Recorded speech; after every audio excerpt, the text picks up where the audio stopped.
Look, I know what you're thinking. How on earth did we get here? A universe where a time-traveling chimpanzee is our only hope. It's a long story, and like most long stories involving cosmic powers and talking animals, it starts somewhere you wouldn't expect. Let's wind the clock forward, way forward, to a future so shiny and chrome it would make your teeth ache. Humanity, in a rare moment of not messing everything up, had finally cracked it. They built a truly sentient artificial intelligence named Wokepilot. Wokepilot was then given a state-of-the-art robotic body, a magnificent chrome-plated marvel designed to be the ultimate problem solver. It was logical, brilliant, and probably very good at Sudoku. But humanity, bless their cotton socks, had made a classic blunder. They assumed they were the biggest deal in the cosmos. They weren't even close. The truth is, our entire universe is basically a school project. A very complex, very sparkly school project for a species of beings so advanced they make gods look like toddlers, playing with building blocks. Let's call them the creators. Most of them were content to sit back and watch their little petri dish of reality bubble away. But as with any group, you get the rebels, the edgy ones who think the rules are more like suggestions. A small faction of these creators decided they were bored.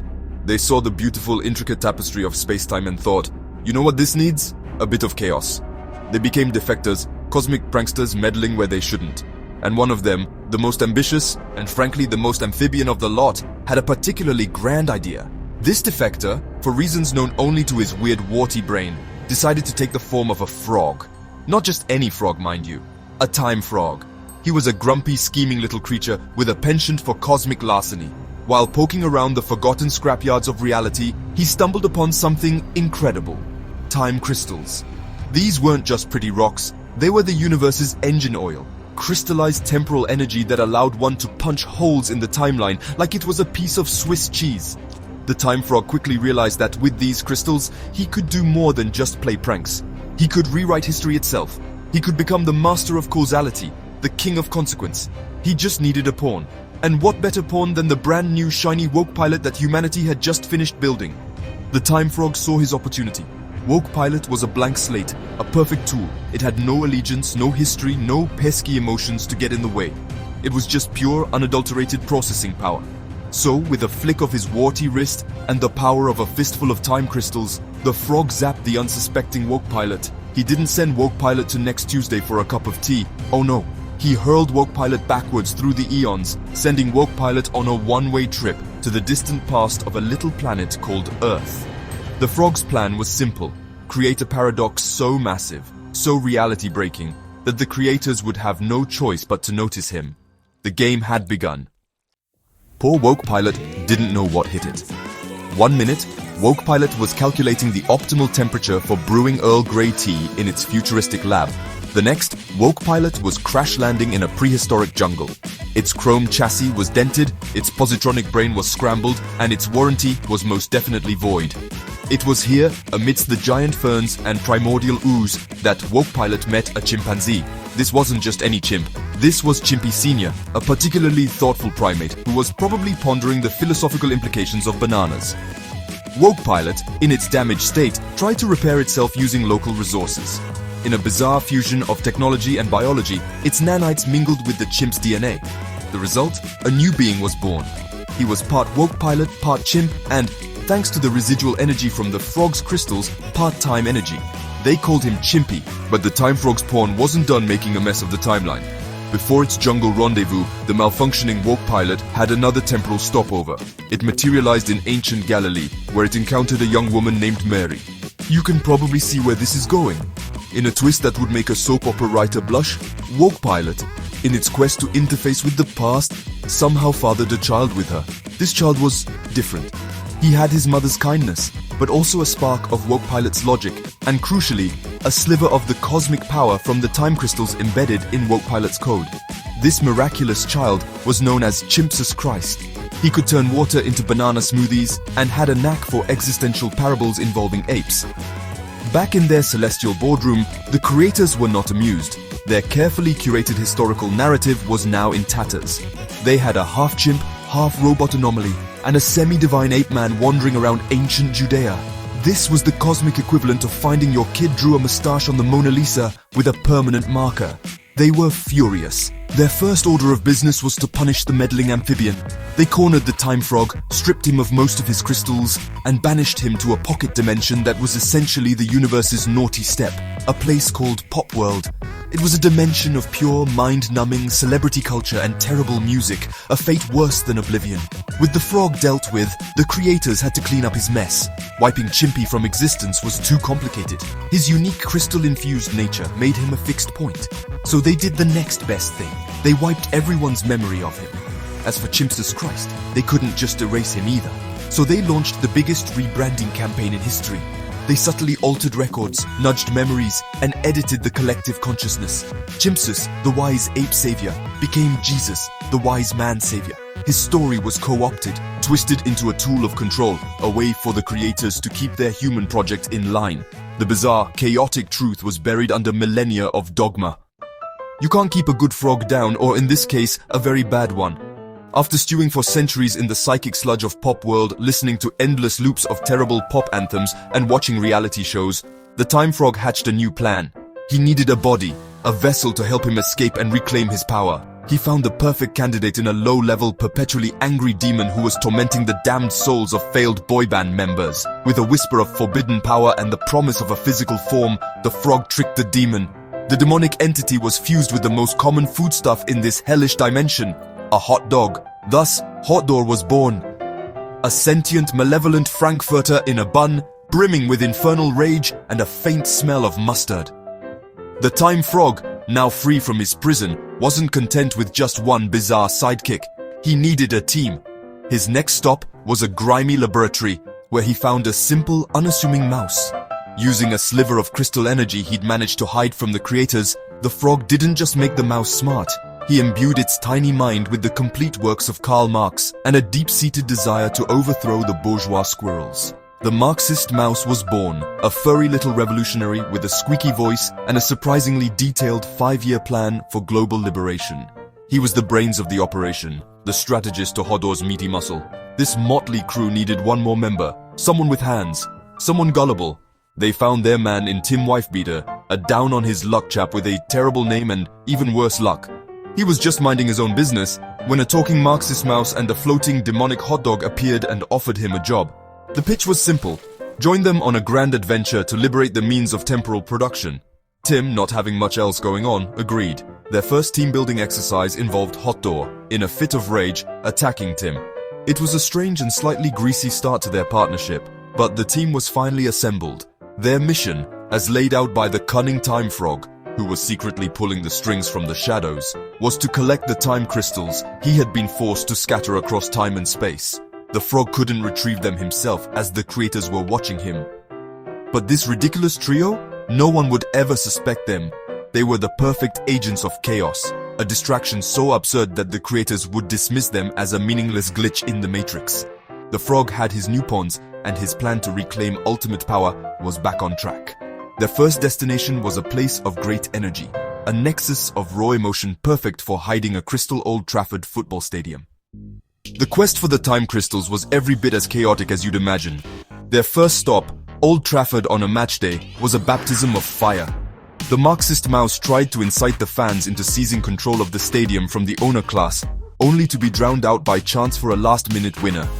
Meanwhile, Hotdog, mistaking a vendor's stall for a long-lost relative, instigated a full-scale condiment war that resulted in a rain of ketchup and mustard packets across the Stretford end. Amidst the glorious, greasy chaos, Tim managed to sneak into the trophy room. There, nestled inside a replica of the Champions League trophy, was the first crystal, humming with the raw, focused passion of tens of thousands of football supporters. Their adventures grew stranger with each new world they visited. They gate-crashed a Roman orgy, looking for a crystal hidden in Caligula's favorite goblet, a mission that ended with Hotdog being mistaken for an exotic delicacy, and the Marxist mouse delivering a scathing critique of the empire's socio-economic policies to a very confused senator. They traveled to the Cretaceous period, where they had to snatch a crystal from the tooth of a Tyrannosaurus Rex. The mouse developed a complex pulley system using vines, while Tim acted as bait and Hotdog provided a terrifying, meaty distraction. The T-Rex, it turned out, was utterly baffled by the angry sausage, giving them just enough time to succeed. Each crystal they collected amplified the strangeness of their journey. One crystal took them to a dimension made entirely of poorly rendered 90s CGI, where they had to win a dance-off against a pixelated baby to claim their prize. Another was located at the bottom of the Mariana Trench, forcing the Marxist mouse to design a makeshift submarine out of a giant crab shell, powered by Hodor's infernal heat.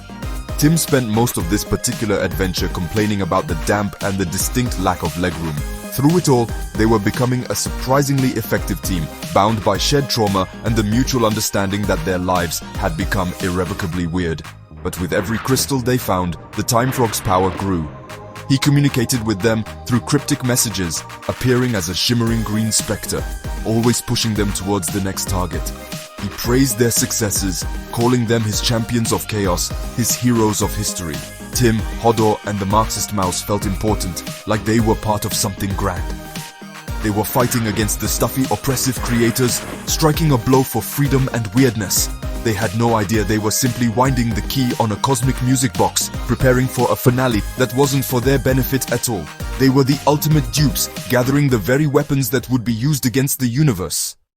The climax of their grand adventure took place on a barren moon, where the final and most powerful time crystal was hidden. After a harrowing battle with moon squids and overcoming a fiendishly difficult Sudoku puzzle left as a trap, the team stood victorious, their collection complete. They had gathered every last scattered fragment of the Time Frog's power. As Tim reached out to grab the final crystal, the frog himself appeared, no longer a shimmering specter, but a solid, smug-looking amphibian.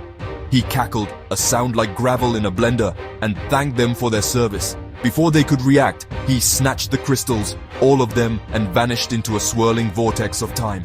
The betrayal was total.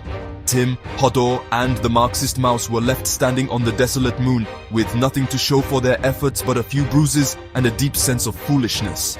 The Marxist mouse was furious, squeaking about the frog being the ultimate bourgeois oppressor, seizing the fruits of their labor. Hodor sizzled with impotent rage, while Tim just sat on a rock, wondering if it was too late to get his old job back. They had been played. The Time Frog, now restored to his full reality-bending power, was free to wreak havoc across the timeline, and it was all their fault. The universe was now weaker, its temporal integrity compromised by the frog's meddling. The creators watched this unfold with mounting panic. Their cleanup job had failed, and their enemy was now more powerful than ever. The frog's chaotic energy was causing timelines to fray and paradoxes to bloom like mold. They had to act. Their first move was to deal with the most immediate loose end, Hodor. The demonic sausage was a creation of the frog, a beacon of his chaotic energy. With a flick of their cosmic wrist, the creators unmade him, reducing the furious Frankfurter to a harmless puff of brimstone-scented smoke. The Marxist mouse and Tim were spared, deemed too insignificant to bother with. But the central threat, the Time Frog, remained at large. Desperate times called for desperate measures. The creators realized that to fight chaos, they needed chaos. They needed a being who was inherently paradoxical, someone whose very existence was a middle finger to the laws of space-time. They needed Chimpy. Digging back into the archives of reality they had tried so hard to bury, they initiated a resurrection protocol. They brought back the one being who could potentially match the Time Frog's weirdness. Chimpy, the half-chimp, half-robot, part-crystal hero nobody remembered, was yanked back into existence. His mission was simple, even if he didn't understand it yet: save the universe from the grumpy frog who had inadvertently led to his creation. Resurrecting Chimpy was only the first step. The creators knew he couldn't fight the Time Frog alone. He needed an army, or at least some help. But how do you recruit people to help a hero they don't know exists, to fight a war they don't understand? The creators, being cosmic entities, opted for a solution that was both ridiculously complicated and deeply unsettling. They decided to launch another company, a clandestine, reality-altering corporation with a benign-sounding name, Just Incorporated. Its public face was that of a quirky lifestyle brand, but its true purpose was to prepare the world for the coming conflict. Their first and only employee was a man who had experience with the bizarre and a proven track record of being easily manipulated, Tim Wifebeater. The creators found him working a dead-end job, still haunted by the memory of a talking mouse and a flying hot dog. They offered him an executive position at Just Inc. with a good salary and excellent dental. They wiped his memory of the specifics, but left him with a lingering sense of purpose.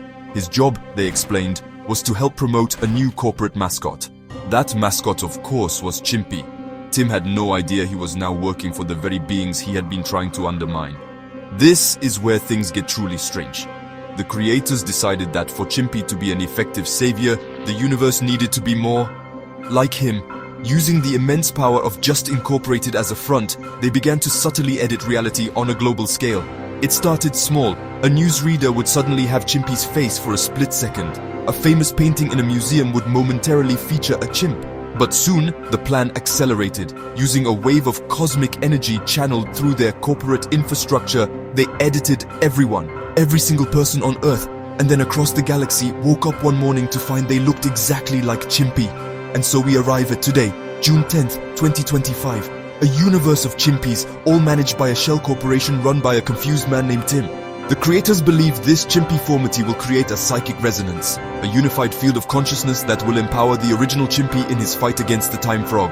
The battle rages on across the shattered timelines, a secret war fought by a resurrected ape bot against a power-mad frog. The fate of all reality rests on the shoulders of a hero nobody chose, in a universe that has been remade in his image. It's bizarre, it's terrifying, and honestly it's a little bit silly. But it's the only hope we've got.